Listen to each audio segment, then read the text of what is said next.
Assalamualaikum, welcome back to my YouTube channel. So ini adalah bahagian yang ke-15. Okay, untuk bahagian ke-15 ni Miss akan menerangkan berkaitan dengan pelarasan, yang mana memang dia dah mention dekat dalam you punya kertas soalan. Okay, cuma bahagian perasaan Miss akan divide kepada dua. Kita ada bahagian part 1 and also part 2. Okay, so untuk bahagian part 1 ni Miss akan terangkan 3 perasaan, iaitu susut nilai. Yang pertama, PHR, dan juga berkaitan dengan kesilapan ketinggalan dalam urus niaga. Okay, so sebelum you tonton I punya video, jangan lupa untuk subscribe my YouTube channel, alright, and then like, share, comment, dan juga boleh follow I punya Instagram Miss Nisa, Telegram untuk you tanyakan soalan, dan juga kalau you dapatkan beberapa tips berkaitan dengan penggunaan Excel, you boleh follow I punya TikTok Nisa Rozwan. Okay, alright, so if you are ready, so let's go with our next part yang ke-15, pelarasan. Okay, so untuk pelarasan, you just follow saja apa yang dia dah mention kat sini. Cuma ada beberapa benda yang mana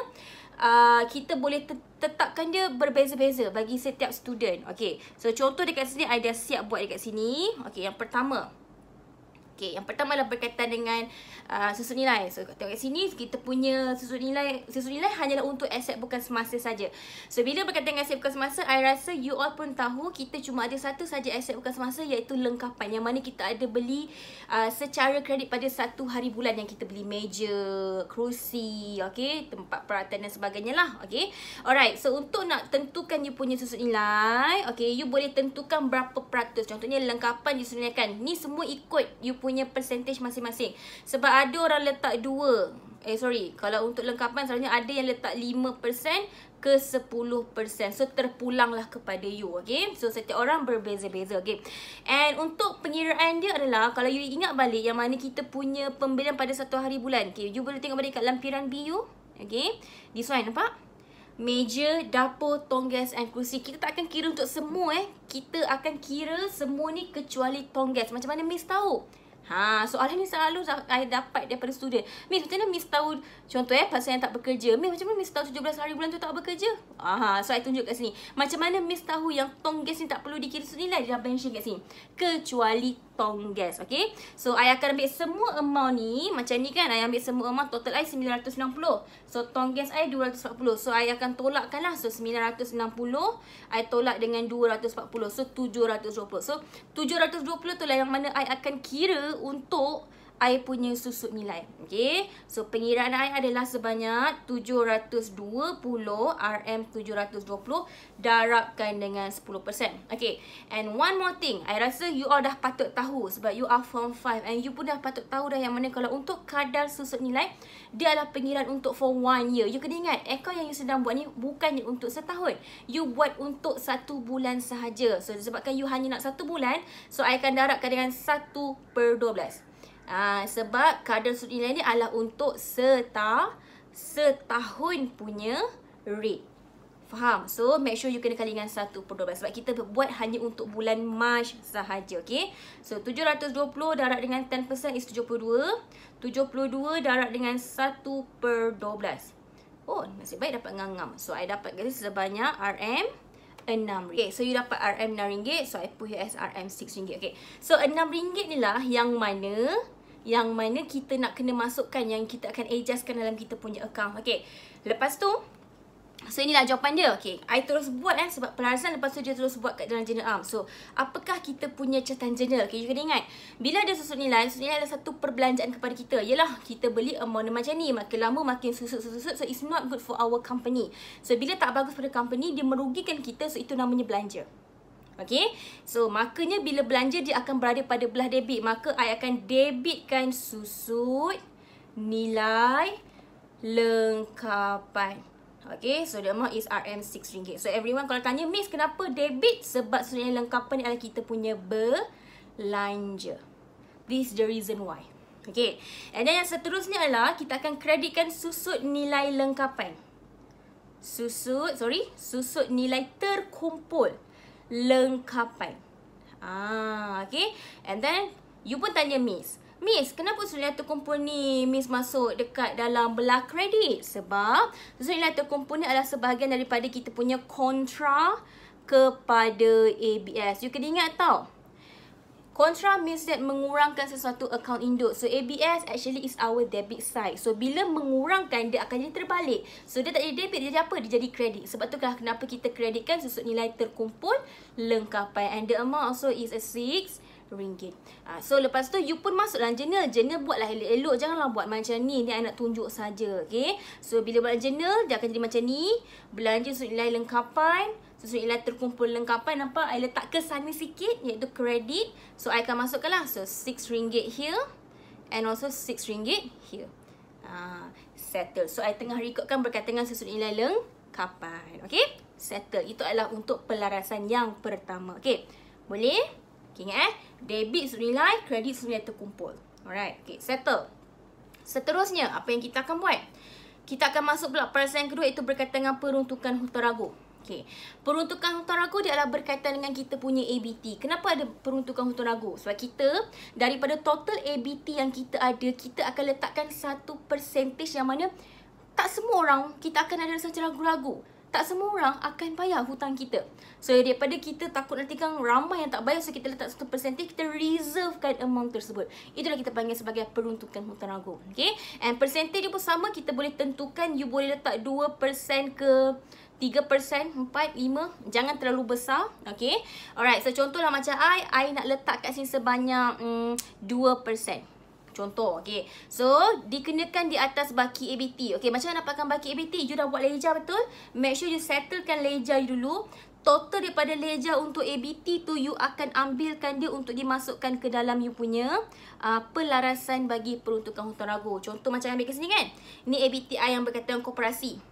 Okay, and I punya baki untuk koperasi I adalah 200. And then ABT I untuk berkaitan dengan kelab, kat sini adalah baki adalah 100. Jadi totalnya berapa? 200 campur dengan 100. So total ABT yang masih lagi berhutang dengan I adalah 300. Jadinya I akan ambil, okay, I akan ambil, mana hilang dah. Oh, kat sini. Okay, sorry. Okay, so I akan ambil sebanyak, koperasi I tadi adalah 200. And then 100 maka 300. So pengiraan akan buat apa? 300 darabkan dengan 2%. 0.02 lah. Okay, so bila darabkan dia, you akan dapatlah jawapan tu. So 300 times dengan 0.02. So the answer is also 6 here. Okay, so itulah dia punya apa, jawapan untuk kita punya peruntukan hutang ragu. Okay, so itu jawapan I, RM6. So RM6 ni yang mana kita akan adjustkan dalam kita punya imbangan duga terselaras nanti. Okay, so apakah kita punya catatan bergu? Okay, so apa yang kita akan rekodkan lah, you kena ingat, bila ada peruntukan hutang ragu, ini I boleh panggil dia sebagai pertambahan hutang ragu. Kenapa? Sebab before ni kita tak pernah buat apa-apa hutang ragu. So kita baru nak wujudkan dia, maka berlaku penambahan. So bila kita ada satu penambahan terhadap hutang ragu, dia akan macam rugilah kepada kita. So it's not good for our company. So penambahan hutang ragu adalah satu belanja, kalau pengurangan hutang ragu adalah satu hasil. So macam kes macam ni kita panggil sebagai penambahan. Kenapa? Sebab dia baru first time, ibarat macam baru nak wujudkan hutang ragu. Okay, so jadinya bila dah satu belanja, maka dia akan menjadi belah debit. So I letak kat sini sebagai belanja hutang ragu, iaitu penambahan hutang ragu lah, iaitu amount adalah RM6. Dan I akan kreditkan peruntukan hutang ragu. Miss, kenapa peruntukan hutang ragu ni Miss letak belah kredit? Dia sama macam kes nilai terkumpul tadi, yang mana peruntukan hutang ragu ni adalah kontra kepada ABT. ABT is our asset. Dia mengurangkan nilai ABT kita. Daripada kita boleh kutip 300, kita rasa macam tak kot, I rasa RM6 tak boleh kutip. So I hanya boleh kutip sebanyak RM294 je. Nampak? Daripada 300 I drop jadi 294. So dia mengurangkan ABT I. So ABT is our asset. Asset is on the debit side. So bila dia berkurang, dia akan menjadi credit side. Sebab tu I letakkan peruntukan hutang ragu tu di belah kredit. So PHR I put on the credit side also is a RM6. So you masuklahkan dia ke dalam journal yang I tunjukkan tadi. Okay, so nampak? Debit hutang ragu, kredit peruntukan hutang ragu. So I pun masukkan amount dia RM6 and also RM6. So itulah jawapan dia. Okay, boleh? Okay, settle untuk pelarasan yang kedua. Okay, kita pergi pula pelarasan yang seterusnya. Okey, ini lengkapan sudah, maksud nilai. Peruntukan hutang ragu pun sudah. Kita pergi pula kepada satu item kesilapan ketinggalan urus niaga. Walaupun dia kata 1, I akan bagi extra 2. Okey, so kita tengok apa yang I dah buat dekat sini. Okey, yang pertama, ingat lagi tak berkaitan dengan jualan tunai? Ingat lagi? Okey, untuk jualan tunai kan sepatutnya kita menerima, tapi kita belum record pada bulan Mac. So sepatutnya kita perlu record lemah tu. So means that kita tertinggal record. So apa you akan buat? Yang ini tolong refer balik dekat you punya lampiran C, tak silap miss, yang jualan tunai tu. Lampiran C, yang mana jualan tunai pada tarikh 29 hingga 30 Mac masih lagi belum direkodkan. So you akan ambil amount daripada lampiran C tu sebiji-sebiji apa yang you dah buat. Ni contoh macam I punya lah. Okey, jangan ambil unit, kita ambil RM. So yang ni lah 160, 100, ni lampiran C tau. 172. Sekejap I masukkan dulu I punya 160, 100, 172. 160, 100, 172. Okey, lampiran C tau. Tengok dekat bahagian bawah sekali, transaksi terakhir. 222, 160, 100. 222, 222, 160, 100. 222, 160, 100. Ingat kena ambil dalam bentuk RM. Okay, so you put total lah. Berapa patut you dapat masa 2 hari tu? 29 dengan 30 hari bulan. So 160 tambah 100 tambah 172 tambah 222 tambah 160 tambah 100. So total is 914. So RM914 ni adalah jualan tunai yang masih lagi I belum dapat. So bila jualan tunai, dia akan menambahkan tunai I. Sebab tu tunai is our asset. So bila asset bertambah jadinya debit. So logic. So I debitkan tunai. And jualan is a credit. Ingat balik. J is our credit. Sebab tu I creditkan jualan. Sebab jualan kita bertambah. Okay. So I pun masukkanlah debit tunai 914. Kredit jualan 914. So you masuk dekat dalam journal you. Journal ni kena buat dalam bentuk macam ni yang lebih proper. So masukkanlah kat sini, nampak? Tunai debit, jualan kredit. So 914 and also this one is 914. Okay, so ini adalah kesilapan ketinggalan yang pertama. Okay, settle. Alright, okay. So masukkanlah merekodkan pembetulan kesilapan ketinggalan. Okay. And then satu lagi adalah berkaitan dengan pelarasan, iaitu yang mana logik tau. Betul tak Maida? You ada tak masa tengah buat kerja kursus saya fikir, kalau orang masak burger, mestilah kena ada butter, margarine semua kan. Tapi perasan tak kita tak ada beli apa-apa? Rupanya kita ada beli, tetapi kita tertinggal. Ataupun kita tak, orang tu tak masukkan dalam kita punya invoice. So you kena ingat balik, kalau benda tu sepatutnya perlu dimasukkan dalam invoice, tapi dia tak masukkan, apakah dokumen yang dia akan keluarkan? Itu kita panggil sebagai nota debit. Okay, so tengok dekat atas ni. Pemilik menjumpai nota debit berkaitan dengan pembelian margarine yang masih lagi belum direkodkan. So now kita nak rekodkan dia. Sebab benda ni berlaku pada bulan Mac. So mestilah kena record pada bulan Mac. Okay. Okay, so I ambil tarikh pada 3 Mac. Harga untuk 1 kg, 1 kilogram margarine ni lah. You boleh letak berapa ringgit? RM8 ke RM9 ke RM10 ke? Macam I letak RM10. So 1 kilogram I letak pada harga RM10. Okay.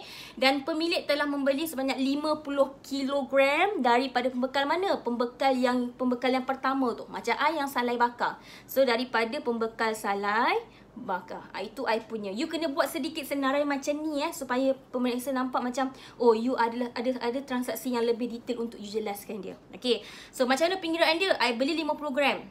1 kilogram dah RM10. So jadinya 50 kilogram darabkan dengan RM RM10. So I patut bayar dia sebanyak RM RM500. Betul? Betul. Okay. So inilah amount yang I hutang dengan salai bakar. Jadinya apa berlaku? So ini adalah barang niaga. Margarine adalah sebahagian daripada kita punya barang niaga. Bila barang niaganya dia adalah satu belian. So bila you beli, barang niaga bertambah tak? Bertambah. Jadi menyebabkan belian bertambah ke berkurang? Bertambah. So belian bertambah, debit or credit? Ingat balik. Boleh je B. Untuk rumah yang pertama. So dia akan menjadi pada belah debit. So I akan debitkan belian dekat sini. Okay. Dan I beli secara hutang kan, sebab dia kata apa tadi? Nota debit. Nota debit mestilah berkaitan dengan hutang. Jadinya you berhutang dengan siapa? Of course ABB. ABB ni kategori apa? Liability. Liability debit ke kredit? Kredit. So I akan ABB kan. I akan kreditkan ABB, iaitu pembekal salai bakar. Yes. So this is amount yang I masukkan. Iaitu yang kira tadi lah, iaitu RM500. So 500 belian and kredit ABB pembekalan salai bakar sebanyak 500. And then I akan masukkan ke dalam journal arm. Nampak? Belian, debit, kredit pembekalan salai bakar. So this is a 500 and another one also is 500. Okay? So, inilah bahagian yang pertama. So, I hope that you buat dulu satu-satu. Daripada you perasan, terus masuk ke dalam journal arm yang lebih proper macam ni. Okay? So, kita jumpa untuk bahagian seterusnya adalah pelarasan. Bahagian yang kedua untuk belanja belum bayar, belanja perbayar dan juga hasil belum terima. So, jumpa untuk next part. Assalamualaikum and salam sejahtera. Bye! Okay, so inilah poster private class I. Siapa-siapa nak join boleh WhatsApp. Thank you for watching. Jangan lupa untuk subscribe Miss punya YouTube channel and then like, share and comment. Okay? Bye.